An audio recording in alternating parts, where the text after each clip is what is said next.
দেশের সাধারণ নাগরিক হিসেবে আপনি ঠিক যেরকম নাগরিক আমিও ঠিক সেরকম নাগরিক। আগে যেটা ছিল যে আগে আসলে সোশ্যাল মিডিয়াতে তো অ্যাক্টিভ ছিল না, তো তারকারা তো সবসময় ইস্যুতে কথা বলবে, এই জন্যই তো তারা আসলে সবার থেকে আলাদা। এবং শিল্পীদের আসলে একটু কঠিন টাইম যাচ্ছে, আমাদের প্রজেক্ট তো কমে গেছে। জাস্ট ইউনিভার্সিটি যখন শুরু করেছি তখনই আমি মডেলিং বা পরে গ্রাজুয়েশন শেষ হওয়ার পর অ্যাক্টিং করতাম।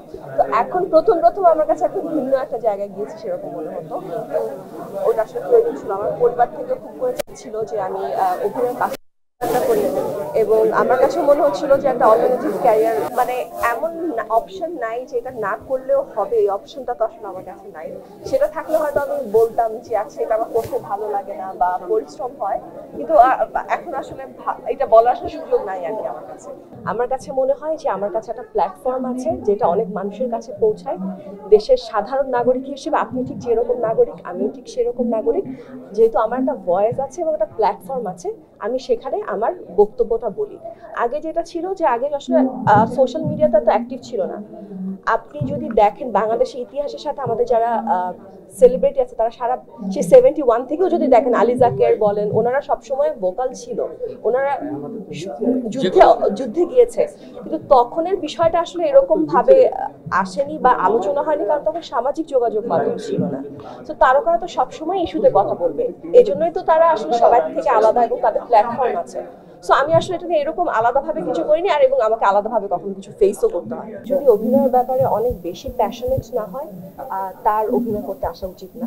এবং কারো যদি মনে হয় যে সে অনেক ফেম চায় বা অনেক টাকা ইনকাম করতে চায়, সেক্ষেত্রে আমি বলবো অভিনয় আসা উচিত না, কারণ তখন অনেক ডেসপারেট হয়ে যায়, বাউন্ডারিটা তাদের থাকে না, এবং এথিক্যাল কিছু মোরাল এবং এথিক্সের যে ব্যাপারগুলোতে অনেক সময় কম্প্রোমাইজ করে তারা। তো সেজন্য আমার কাছে মনে হয় শুধুমাত্র অভিনয়টাকেই ভালোবাসলে এখানে আসা উচিত। কারণ এটা খুবই পরিশ্রমের কাজ, 15 ঘন্টা 16 ঘন্টা আমরা টানা কাজ করি। এটা রোদে উঠছি, আমরা বৃষ্টি দিচ্ছি, কিন্তু কাজ বন্ধ করা যাচ্ছে না। তো অনেক বেশি প্যাশনেট না হলে এই প্রফেশনে আসা উচিত না। আর অনেকে যদি কেউ মনে করে যে আমি শুধু ফেম চাই, তাহলে তার টিকটকে নাচতে পারে, অভিনয় করার প্রয়োজন নেই আমার মনে হয়। বাট অভিনয়টাকে ভালোবেসে অভিনয়ে আসা উচিত। কিছু বছর কথা তুমি শোনো না, আমাকে শুনতে হয়, আমাকেও বকা খেতে হয়, বা আমার আন্ডারে যারা কাজ করে তাদেরকে আমার বকা দিতে হয়। ওখানে তো আসলে আমাকে কেউ শবনম ফারিয়া কনসিডার করে না, সেখানে তো আর সব কলিগরা যেমন আমাকেও সবাই সেভাবেই কনসিডার করে। সো আমি কোনো স্পেশাল ট্রিটমেন্ট পাই না। বাট অনেক সময় এরকম হয় যে আমি হয়তো কোনো ইভেন্টে গেলাম, শাড়ি পরে সাজগোজ করে যাচ্ছি, তখন ওরা খুব মজা পায় যে ও আজকে দেখতে শবনম ফারিয়ার মতো লাগছে। মানে মোস্ট অফ দ্য টাইম যেটা থাকে, ঘুম থেকে উঠে অনেক টায়ার্ড হয়ে অফিসে, আমরা কেউই আসলে খুব পরিপাটি হয়ে অফিসে যেতে পারি না। তো যেদিন একটু সাজগোজ করে যাই তখন বলে আজকে একটু শবনম ফারিয়ার মতো লাগছে। বাট ওরা কনসিডার করে না আমাকে কখনো আসলে ওরকম আলাদা কিছু।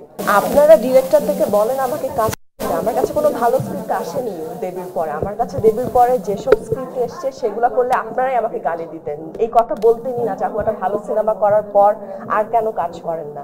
এবং একটা জিনিস কি ভাইয়া, এটা আমি রিয়েলাইজ করেছি যে আমি যদি খারাপ কাজ করি তাহলে আসলে আপনারা কেউ আমাকে বলবেন না যে আমি কেন কাজ করি না, তখন বলবেন যে আচ্ছা উনি ওনাকে দরকার নাই।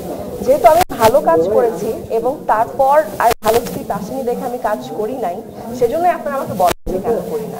সেই জন্য আমি চাই যে আমি শুধুমাত্র ভালো কাজ আসলেই করব। এর বাইরে আমার কাছে মনে হয় যদি আমি মানসম্মত কাজ না করি, আপনারাও খুশি হবেন না, দর্শকরাও আসলে সেভাবে আর গ্রহণ করবে না।